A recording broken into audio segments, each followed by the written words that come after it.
ሌላው ይሄ አውትዋርድ ማይንድሴት እና አካውንታቢሊቲ የሚሉት ነው። ሰዎች በአንድ ቡድን ውስጥ የሚያደርጉት ተሳትፎ ቅድሚያ የሚሰጡት ለራሳቸው ግብ፣ ለራሳቸው ስሜት ምናምን ሳይሆን ለጋራ ግብ ሲሆን ኮሌክቲቭ ጎልን ፕራዮሪታይዝ ሲያደርጉ ተጠያቂነት ስርዓት ሲያረጋግጡ እናም ግብረ መልስ ሲኖር ኦፕን የሆነ ግብረ መልስ ሲኖር ኦፕን የሆነ ሰዎች ፊድባክ የመስጠት አቅም ሲኖራቸው ፊድባክ የመስጠት አቅም ሲኖራቸው ብቻ ሳይሆን እዛ ላይ ተመስርቶ አክሽን የሚወሰድ ከሆነ ተቋምስ እንዴት ነው ትራንስፎርሜቲቭ የሚሆነው? የመጀመሪያ እንደ ኢንትሮዳክሽን ነገር አዩት፣ በዝርዝር ነው እንገባለን። ሶስተኛው ኦርጋናይዜሽናል ትራንስፎርሜሽን ነው፣ ተቋማዊ ትራንስፎርሜሽን ነው። ተቋማት ትራንስፎርም የሚያደርጉት ለምሳሌ የሚመጣው ለውጥ ሰውን ልጅ ማዕከል ያደረገ ከሆነ ለውጡ የቁጥር የአይነት ምናምን ብቻ ሳይሆን ለውጡን ከሰውና ከስሜት ጋር የሚገናኝ ከሆነ ለምሳሌ ተቋም ውስጥ ኢምፓቲ ከሌለ ርህራሄ፣ ሀዘኔታ፣ መተሳሰብ የሚባለው ነገር ለርኒንግ የሚባለው ነገር ከሌለ እነዚህን ሁለቱ ነገሮች ተቋም ውስጥ እንዲኖሩ ብናደርግ አንድ ተቋም እርስ በርስ የማይጨካከኑ በርህራሄ የሚተያዩ የሚረዳዱ የሚተጋገዙ ሰዎች ያሉበት ከሆነ በእርግጠኝነት የተሻለ ስራ ይሰራሉ፣ በውጤት የሚንትን ይላል። ግን ሰው ችግሩ ተቋማት ትራንስፎርም ለማድረግ ሲያቅዱ ውጤቱ ላይ ነው የሚያስቡት። ይሄን ያክል ፕሮፊት አመጣለሁ፣ ይሄን ያክል አመጣለሁ ይላሉ። እቅዱ እሱ ስለሆነ ዘን ነገሮች እየተበላሹ ውጤቱም ላይ መጣቻ ከመጣም ቋሚ አይሆንም፣ ትራንስፎርሜቲቭ አይሆንም። ግን ኢፍ ዩ ፕላን አራውንድ ፒፕል ኦርጋናይዜሽን አካላቸው ብትቀይረው፣ አሁን ለምሳሌ እኛ ተቋም ውስጥ ኢምፓቲ የለም ብለህ አስበህ ዘን ኢምፓቲ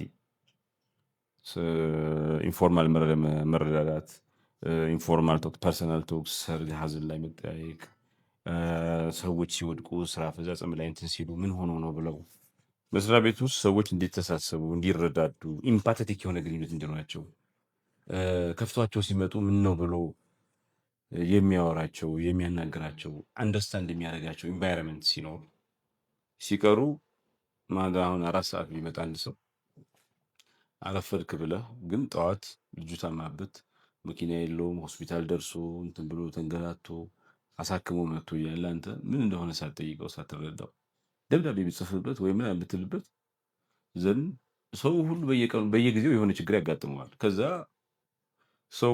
ሰውየው ላይ ደብዳቤ ሲጻፍ ያያል ነገ ምን ላይ ነው ስሜቱ ምናምን ይርቃል። ስሜቱ የራቀ ልቡ የራቀ ሰው ደግሞ ውጤታማ አይሆንም። መስሪያ ቤቱን የማይወድ ሰው የግድ እንጀራ ሆኖበት ሊመጣ ይችላል፣ ግን አይደለም።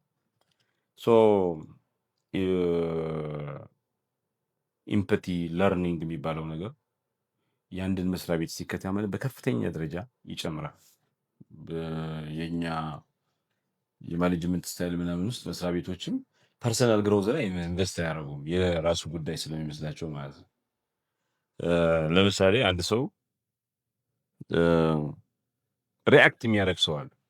አሁን ዛሬ ቆይ ይህን ሰው እያስቀዋለሁ ብላችሁ ከሄዳችሁ ትንሽ ነገር ላይ ታስቁታላችሁ፣ አበሳጨዋለሁ ካላችሁ ታበሳጩታላችሁ ማለት እና ይሄ ሰው መጫወቻ ነው የሚሆነው። ለምን አውትሳይድ ወርልድን ኮንትሮል አያደርገውም እና ሲፈልጉ ሰዎች ያበሳጩታል፣ ሲፈልጉ ደስ እንዲለው ያደርጋሉ። ፐርሰናል ማስተር ያለው ሰው ግን ሲፈልግ ራሱ ነው እንጂ የሚበሳጨው ሰው አይደለም የሚያበሳጨው። ማንም ደራይቭ አያደርገውም፣ ከራሱ ጋር የታረቀ ሰው ነው። የአንድ ሰው ስለ እናንተ መጥፎ ሲያወራ ባይዘዌ ስለ እናንተ ካለው አመለካከት በላይ ስለ ራሱ ያለውን አመለካከት ይናገራል። መጥፎ የሚያወራ ስለ ሰው ከኋላ የሚያወራ ሰው በጣም ፈንዳመንታል ችግር አለበት፣ ከራሱ ጋር የታረቀ ሰው አይደለም። ብዙ የሚሳደቡ የሚናገሩ ሰዎች ስለ ራሳቸው ያላቸው ስሜት በጣም መጥፎ ነው። ትረስት የስነ ልቦና ጥናቶች የሚያሳዩት በጣም ችግር አለባቸው። እና ተቋማት ሰዎች ለምሳሌ ፐርሰናል ማስተር የሚባለው ራሳቸውን መቆጣጠር እንዲችሉ፣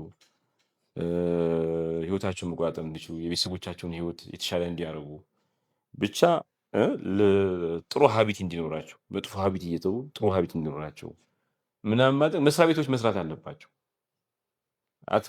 ፕሪማ ፌሻ እንትን ከላይ ላዩን ስታዩት ዋይ ውድ ንግድ ባንክ ኢንቨስት ኦን ዩር ግሮስ ኦን ዩር ፐርሰናል ማስትሪ።